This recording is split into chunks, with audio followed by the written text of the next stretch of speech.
Most people are chasing the wrong number their entire lives. Not because they're lazy, not because they're bad with money, because nobody ever told them which number actually matters. They track their salary. They celebrate their raises. They negotiate their income like it's the only variable that determines their financial future. And after decades of doing exactly what they were supposed to do, they arrive somewhere they never expected. Not broke, just not free. Here's the uncomfortable truth. Income and wealth are not the same thing. They never were. And the people who figured that out early, who understood that a specific set of net worth milestones would change their financial life in ways their salary never could, ended up somewhere completely different from everyone else. There are 3 of those milestones. The first one changes your mind before it changes your money. The second one changes how money itself behaves. And the third one, the one most people never even define, changes something that no salary, no promotion, and no pay raise has ever been able to give anyone. Stay until the third milestone, because that's the one this video is really about. Let me show you something that will reframe how you see financial success. 2 people, same city, same general lifestyle from the outside. Person A earns $190,000 a year. The apartment is beautiful, the car is impressive, the vacations are real, but so is the $150,000 in combined debt. So is the savings account that rarely climbs above $4,000. So is the quiet anxiety that lives just beneath the surface of every financial decision, because if the income stops, everything stops with it. There is no system, just a paycheck. And the next one, and the one after that. Person B earns $68,000 a year. Nothing about their life signals wealth to anyone looking in. Modest home, practical car, no impressive surface details. But they've been investing consistently for a decade. Their net worth is $290,000. It grows every month with or without their active participation. If they lost their job tomorrow, they wouldn't enter a crisis. They'd enter a transition. Here's the question worth sitting with. Which one of those people is actually wealthy? Not which one earns more. Not which one looks more successful at a dinner party. Which one has built something that can survive a storm? This is the misunderstanding at the center of most people's financial lives. Income is a flow. Net worth is a foundation. And those 2 things, for most people, are telling completely different stories about the same financial life. But here's what makes net worth different from everything else you track. It doesn't grow gradually, it grows in milestones. Specific thresholds where something fundamental shifts not just in the account balance, but in how money works, how decisions feel, and what becomes genuinely possible for you. The first milestone doesn't look impressive from the outside. But what it does to the person who reaches it, that's what most people never see coming. $10,000. Say that number in a financial conversation and most people look unimpressed. It's a used car. It's a few months of rent. It's not what anyone imagines when they picture financial transformation. But here's what almost nobody tells you about this milestone. It's not about the money. It's about what the money does to the part of your brain that has been quietly running on emergency mode this entire time. Picture what financial life looks like before this threshold. Every unexpected expense is a crisis. Not an inconvenience, a crisis. The car breaks down and the entire month collapses. A medical bill arrives and there's no clean answer. A gap between paychecks creates a week of genuine anxiety that bleeds into everything: work performance, sleep quality, relationships, decisions. Every financial choice, no matter how small, gets processed through the same exhausting question. Can I survive this right now? That's not just stressful. Behavioral economists have documented clearly that financial scarcity consumes cognitive bandwidth in measurable, testable ways. People under persistent financial pressure don't just feel worse, they actually think less clearly. Their ability to plan ahead, evaluate options, and makes sound long-term decisions is genuinely diminished, not because of intelligence, because the brain is allocating its resources to managing the immediate threat. This is survival mode, and most people live in it for years without realizing it has a name. The first $10,000 in net worth doesn't end the financial journey, but it ends the emergency.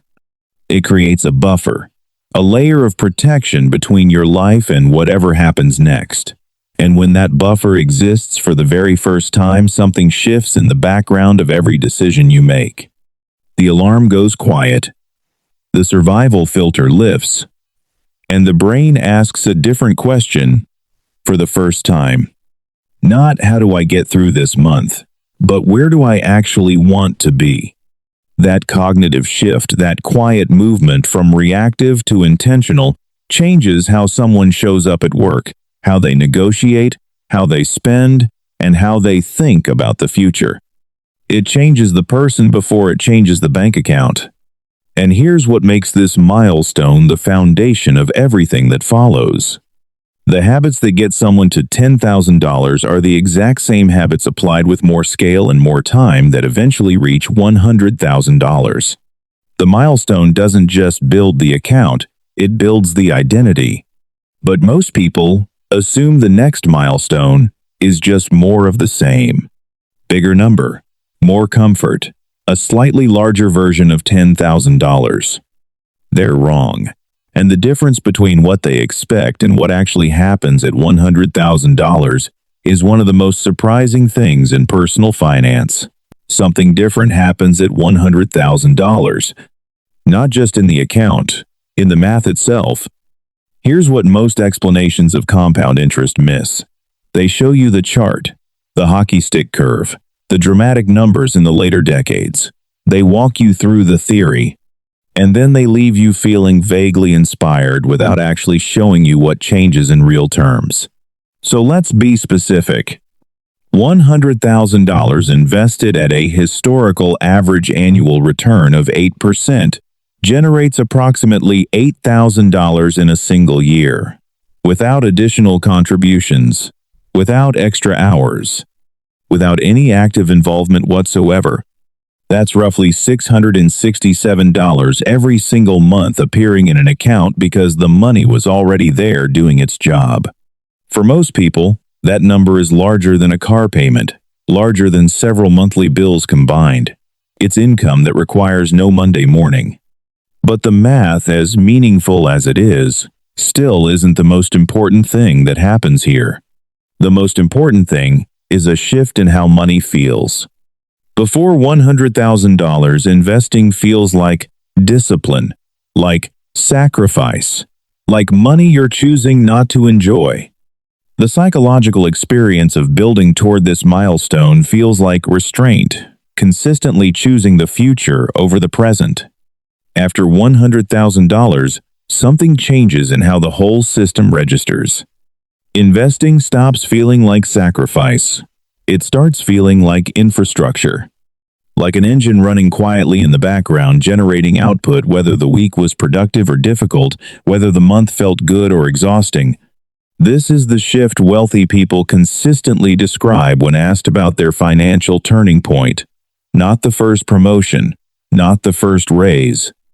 The moment the portfolio crossed $100,000 and they understood clearly and viscerally for the first time that their money was producing more money without their direct involvement, and once that registers, every major financial decision recalibrates.